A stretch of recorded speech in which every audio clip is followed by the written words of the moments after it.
Bonjour, bonsoir, tout dépend à l'heure à laquelle vous me recevez. Je suis James Kwakwa, coach d'anglais chez Global Edu. Je suis très heureux justement de vous retrouver encore une fois de plus dans cette nouvelle vidéo, où nous allons apprendre le présent continu, d'accord, en anglais. Alors, sans plus tarder, on va commencer.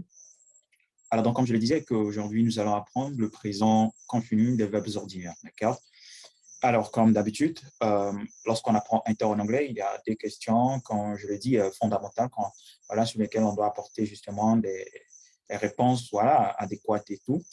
Alors, il s'agit notamment de comprendre l'emploi du présent continu aujourd'hui et également en fait comprendre comment est-ce qu'on peut conjuguer justement un verbe au présent continu. Donc, voici donc les deux questions qui vont constituer, je dirais, l'ossature, d'accord, de notre vidéo ou encore de notre leçon d'aujourd'hui.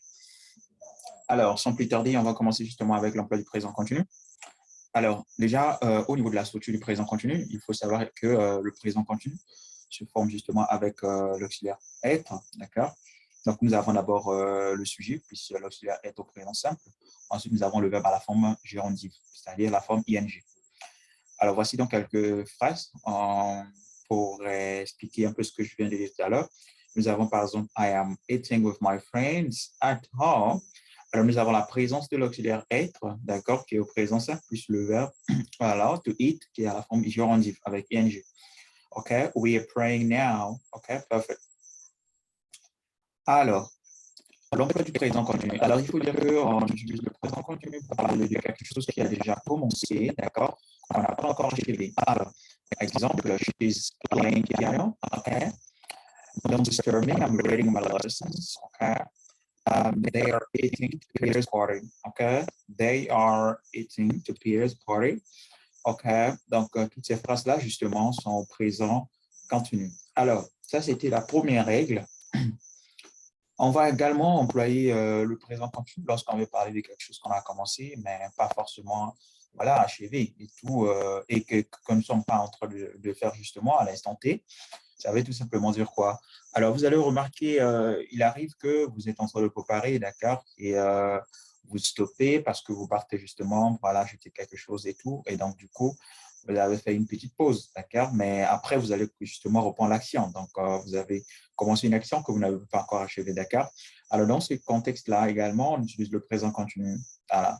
Prenons par exemple le cas de ce monsieur, justement, qui a commencé l'apprentissage d'anglais, qui n'a pas encore achevé sa formation.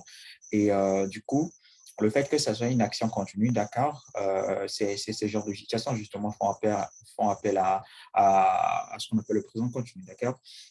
Alors, Junior wants to go to South Africa, so he's learning English language, okay.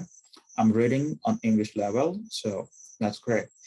Alors, donc, sans plus tarder, on va continuer avec cette fois-ci, toujours avec l'emploi du présent continu, mais cette fois-ci, on va voir un cas particulier, d'accord, en fait, ici, justement, c'est la traduction que je vais faire, c'est sur cela, d'accord, qu'on appelle en anglais en quelque sorte une future proche.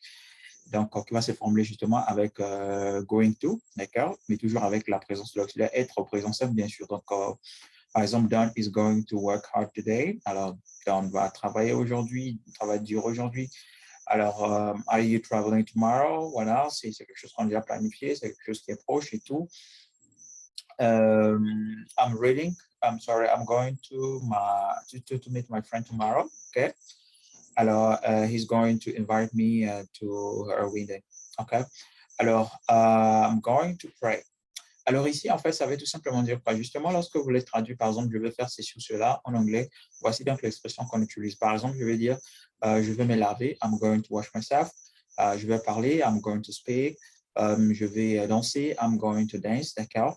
Et aussi, lorsque vous voulez justement dire quelque chose que vous allez réaliser dans d'ici peu de temps, d'accord? Ça peut être demain, vous voulez réaliser une action quelconque, d'accord?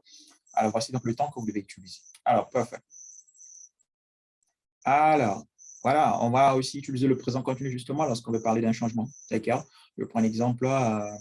Dans cet exemple, on me dit The Thursday I met Brock Weiss, he couldn't even say a single word in English. But now he's speaking English like an American, right? Okay, the population of the world is rising. Okay, alors on remarque bel et bien que c'est un changement, d'accord, justement. Et donc, du coup, dans ces contextes-là, justement, on a appelé utiliser le présent continu. OK?